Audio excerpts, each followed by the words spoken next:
Hello everyone, I am Naziah Bt Jasin, a postgraduate master by research students of Craniofacial and Biomaterial Sciences, Advanced Medical and Dentistry Institute, University of Science, Malaysia. As a clinician, it is always a dilemma to choose the best composite resin materials as the best material of choice. What is the biggest problem faced when dealing with composite resins? I believe we frequently face a situation in reconstructing or replacement of composite restorations due to either discoloration, fracture, or surface wear. Above all, discoloration has been reported as the most problem faced by the patients. So, why am I telling you this? Well, the goal of my presentation is to convince you on which types of composite resins to be considered as the best choice of materials to use. I've divided my presentation into three main parts. First of all, I'll talk about a brief methodology of the study. Second, the significant results. And finally, I'll tell you about the conclusion. Let's start with the methodology. How do I determine the adequate sample size? Sample size was calculated based on the standard deviation, confidence interval, and error of margin from a similar previous studies. Sample fabrication and immersion protocols were also adopted from a similar published studies.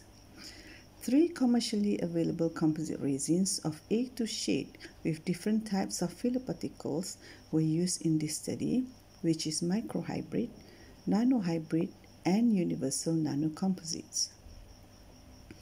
To avoid visual comparison subjective interpretation and to obtain accurate values of color transformation assessments, samples were all underwent triplicate spectroscopy measurements.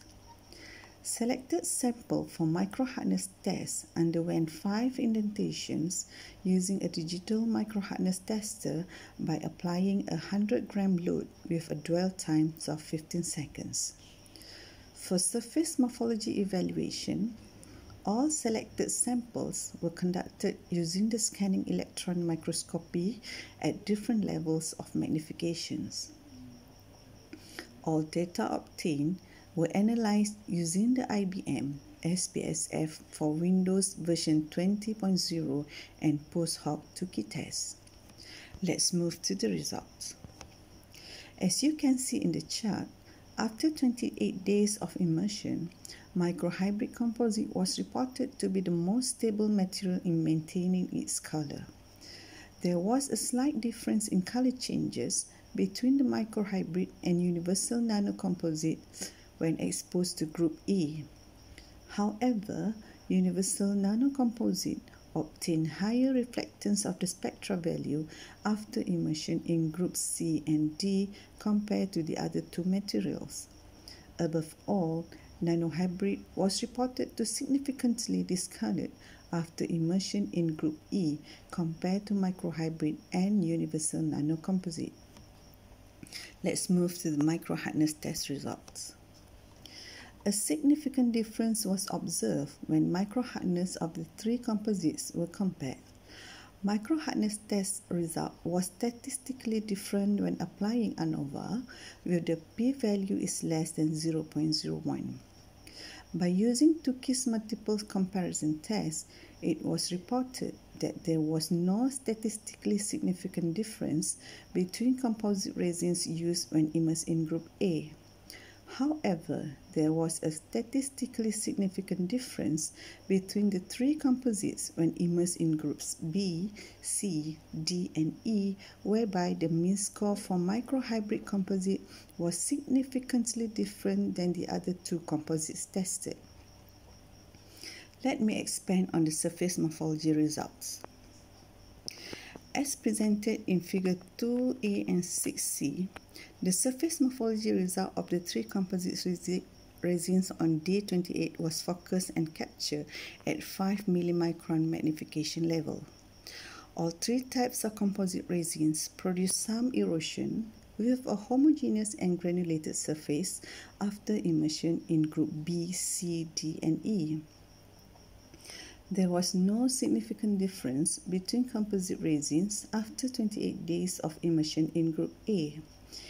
In general, when immersed in group B and C, microhybrid composite was found to produce a rougher surface and produce more structural defects with granulated surface that protruded filler particles compared to both nano-based and nano-based composite.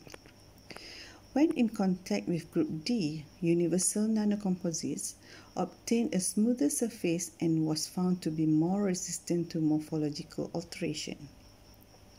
For instance, damage on composite surface was more evident after immersion in group B. Besides, all composite resins presented protruding filler particles from the surface as well as voids suggestive of particle loss.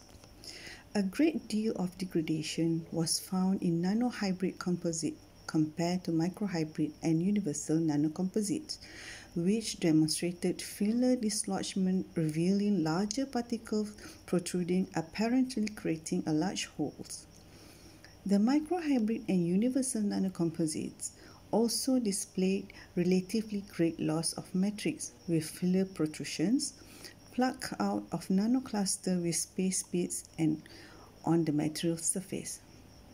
So, that's bring me to the end of my presentation. To conclude, I would like to say that microhybrid composite present higher steam resistance and hardness in comparison with the nano-based composite resins, irrespective of the immersion pH value, protocol, and time. However, the microhybrid and nanohybrid composites demonstrate greater destruction of surface morphology due to dislodgement of nanometric size silica particles degradation, irrespective of the immersion pH value, protocol, and time. My special thanks to my main supervisor, co-supervisors, and technical support assistant. With that, I would like to end my presentation with thank you for your attention.